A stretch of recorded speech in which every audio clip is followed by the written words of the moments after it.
अरे हम तो देश की जनता के नौकर हैं, हम वो कर रहे हैं, हम अपने मन से कुछ कर रहे हैं। जो जनता हमें बोल रही है वो कर रहे हैं। हमारे ऊपर रेड की कुछ मिला जय भीम के अलावा?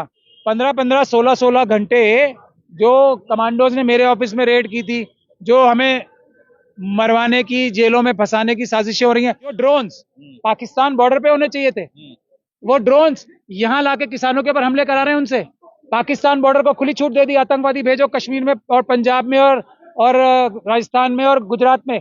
अब हम पूछ लें उनसे कितने पैसे लिए हैं पाकिस्तानियों से, तो क्या मुंह रह जाएगा उनका?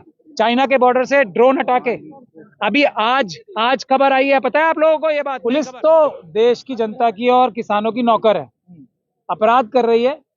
कुछ समय तक अपराधी बचते हैं, लेकिन हर अपराधी जेल जाता है। हरियाणा पुलिस के हर एक सिपाही को हम वार्निंग दे रहे हैं, संभल जाएं।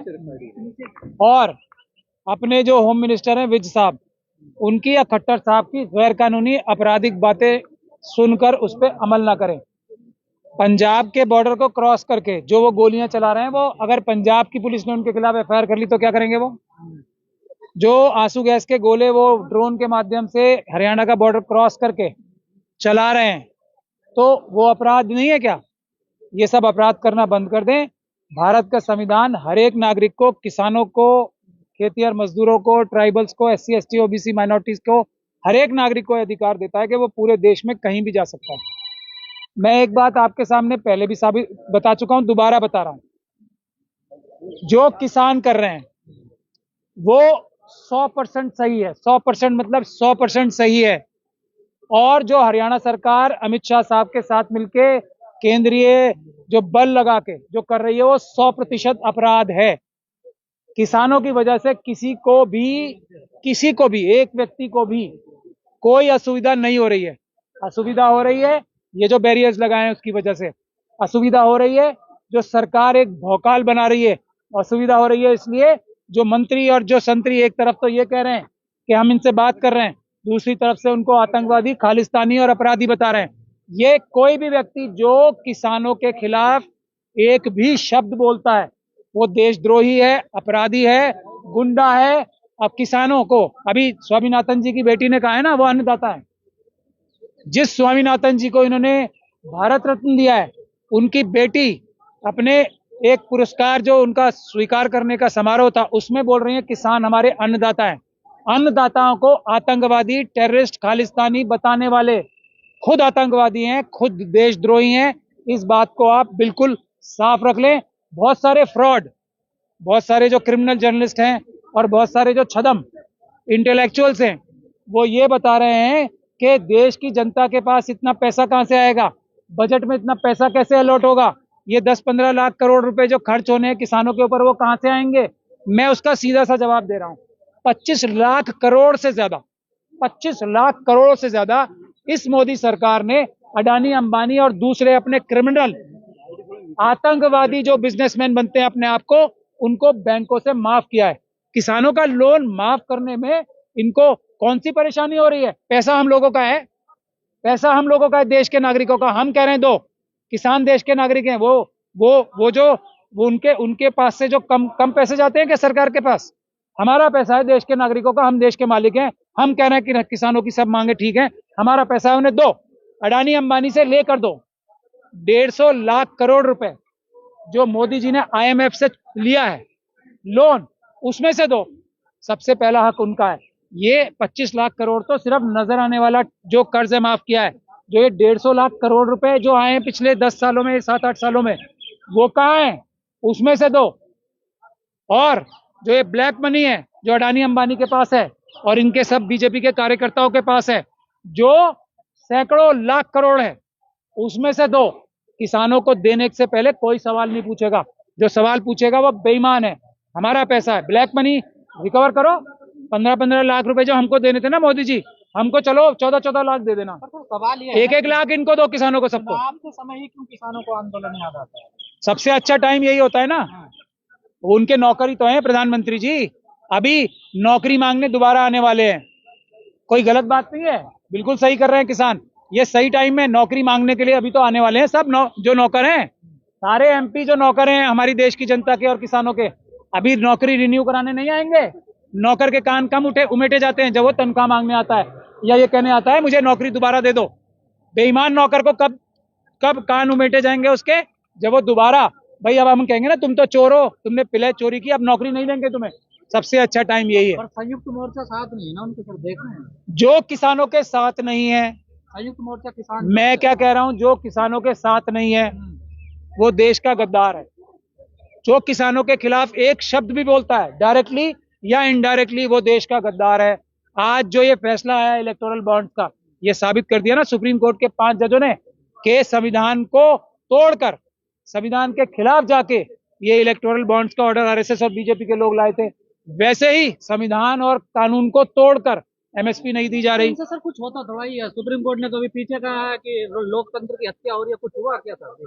बिल्कुल क्यों नहीं हुआ। हाँ, अभी सुप्रीम कोर्ट ने जब अपने हाथ खड़े किए ना ऊपर 2018 में, जनता ने कहा तब भी थोड़ा टाइम और देख लेते हैं। जनता कुछ देर और ज्यादा, जो बड़े लोग होते हैं ना वो थोड़ा देर से जागते हैं। अब जनता जाग गई है। अब देखिए सुप्रीम कोर्ट ने कितना अच्छा जजमेंट दिया है। अब इम्प्लीमेंट कोई सुप्रीम कोर्ट थोड़ी कराएगी, हम कराएंगे। देश की जनता, देश की जनता।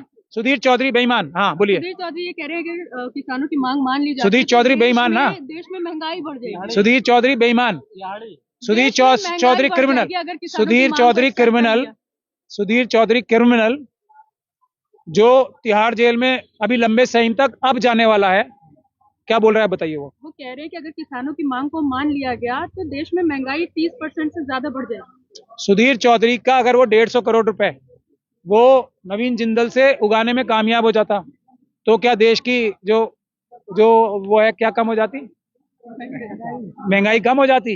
ये जो 25 लाख करोड़ रुपए, जिसमें से उसके मालिक ने भी, जो अभी वो मालिक है ना उसका, वो पुराने वाले मालिक भी, जी वाले भी और आज वाले भी, उसमें से 25 लाख करोड़ में से इसमें जी वाले ने कितने माफ कराए, वो ही वापस कर दे तो महंगाई कम हो जाएगी। सुभाष चंद्रा बेईमान, उसने जो पैसे चुराए हैं देश के, अभी उसके ऊपर जो बैंक करप्सी का, तो सर ये कोई पहली मैं कह रहा हूँ क्या सुभाष चंद्रा जो है उसके ऊपर बैंक करप्सी जब ये खुद बेईमानी काम करने वाले अमित शाह जी बैठे, खुद क्रिमिनल वो हैं, इसलिए नहीं हो रहा ना। तो चोर मोसेरे भाई, किसानों को रोका जा रहा है, किसानों को आंसू कैसे पुलिस रोका जा रहा है, कैसे? तो चोर जो बेईमान चोर एंटी नेशनल है ना, जो अब मुझे ये बताइए अमित शाह जी को शर्म आती है?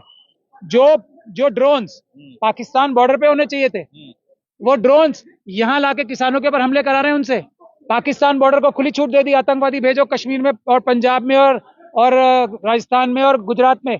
अब हम पूछ ले उनसे कितने पैसे लिए पाकिस्तानियों से, तो क्या मुंह रह जाएगा उनका। चाइना के बॉर्डर से ड्रोन हटा के, अभी आज खबर आई है, पता है आप लोगों को ये बात? नहीं खबर।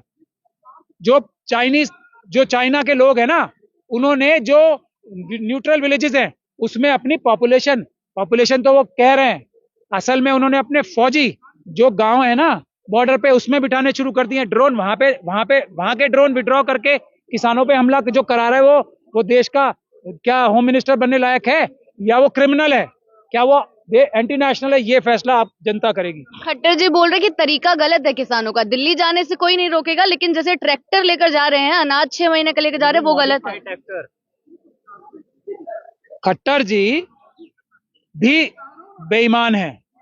खट्टर जी है नहीं है? ईवीएम हटाने वाले वकील ईमानदार हैं बस। हम कहाँ ईमानदार हैं? हम तो देश की जनता के नौकर हैं। हम वो कर रहे हैं, हम अपने मन से कुछ कर रहे हैं। जो जनता हमें बोल रही है वो कर रहे हैं। हमारे ऊपर रेड की, कुछ मिला जय भीम के अलावा? हम 15 घंटे अभी तो सुना ही है आपने क्या हमारा कैसा समझौता चल रहा है। अभी जो 15 16 घंटे जो कमांडोज ने मेरे ऑफिस में रेड की थी, जो हमें मरवाने की, जेलों में फंसाने की साजिशें हो रही हैं। अभी डॉक्टर रितु के आंदोलन में मेरे को और एक एफआईआर की थी।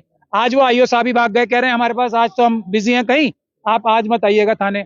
तो ये जो पुलिस से काम करवा रहे हैं, उनको चोर ना कहूं, खट्टर जी को चोर ना कहूं तो चलिए बता दीजिए, बेईमान ना कहूं तो क्या कहूं? क्या अच्छा मैं ये पूछ रहा हूं, मैं कानूनी बात कर रहा हूं, थोड़ा मैं आम आदमी की भाषा में समझाने के लिए बोलता हूं, जो कड़े शब्द। वैसे जो मुख्यमंत्री इसलिए मुख्यमंत्री बना है कि लॉ एंड ऑर्डर की सिचुएशन ठीक रहेगी, किसी को भी उसके राज्य में आने जाने में, पूरे किसी भी नागरिक को तकलीफ नहीं होगी। वो अगर तकलीफें पैदा कर रहा है तो मैं उसको ईमानदार चीफ मिनिस्टर बोलूं या बेईमान चीफ मिनिस्टर बोलूं? दूसरा, ट्रैक्टर लाने पे क्या वीजा लगता है? पासपोर्ट लगता है ट्रैक्टर लाने पे।